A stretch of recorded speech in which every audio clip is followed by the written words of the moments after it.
ఇప్పుడు పొయ్యి మీద తుక తుక తుక తుక తుక తుక ఉడుకుతున్న నీళ్ళను ముట్టుకుంటే ఏమవుతుంది?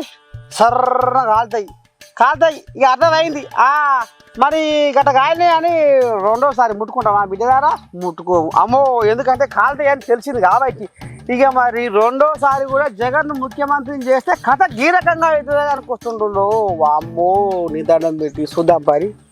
అది ఓ జగనన్న, ఏం సంగతే? సాన్ రోజులకు మా అమ్మ న్యూస్లోకి వచ్చినావు, చెప్పే. చంద్రబాబు నాయుడు గారి పేరు చెప్తే ఆయన చేసిన ఒక్కటంటే ఒక్క మంచి గుర్తుకు రాదు. ఆయన పేరు చెప్తే ఒక్కటంటే ఒక్క మంచి స్కీము కూడా గుర్తుకు రాని పరిస్థితి చంద్రబాబు నాయుడు గారిదైతే. ఆగే ఓ జగనన్న, అది నువ్వు కూడా ఏపీలో నిరుద్యోగుల కొలువులు కోట్ల రూపాయలకు అమ్ముకున్నావని పట్టావి పండ్లు కొరుకుతుండగానే అమ్మా ఇంకేముంది, నీ మీద కూడా మచ్చ మోపు చేసి పెట్టింది. కానీ ఇంకేం చెప్తావు అన్నా, చెప్పే. ఇక దత్తపుత్రుడి పేరు చెబితే ఏం గుర్తుకొస్తుందో తెలుసా?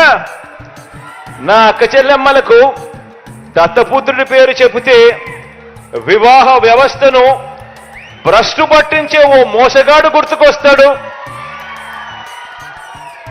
5 సంవత్సరాలకు ఒకసారి కారును మార్చినట్టుగా భార్యలను మార్చే ఒక మ్యారేజ్ స్టారు ఓ వంచకుడు గుర్తుకు వస్తాడు దత్తపుత్రుడి పేరు చెబితే. ఆలోచన చేయమని అడుగుతా ఉన్నా. ఏమోనే జగనన్న, నువ్వు అన్ని గ్రాఫిక్స్ రాజకీయాలు చేస్తున్నావని పవన్ అన్న అనుకొస్తుండగానే అది ఇంకా మీదంగా ఇంతంటే నీకు గ్రాఫిక్స్ మీద కూడా అవగాహన లేదు అని అనుకొస్తుండే. కానీ ఏది ఏమైనా ఒకటే, నీకు మోసమైందటనే అనుకొస్తున్నారు జనాలు.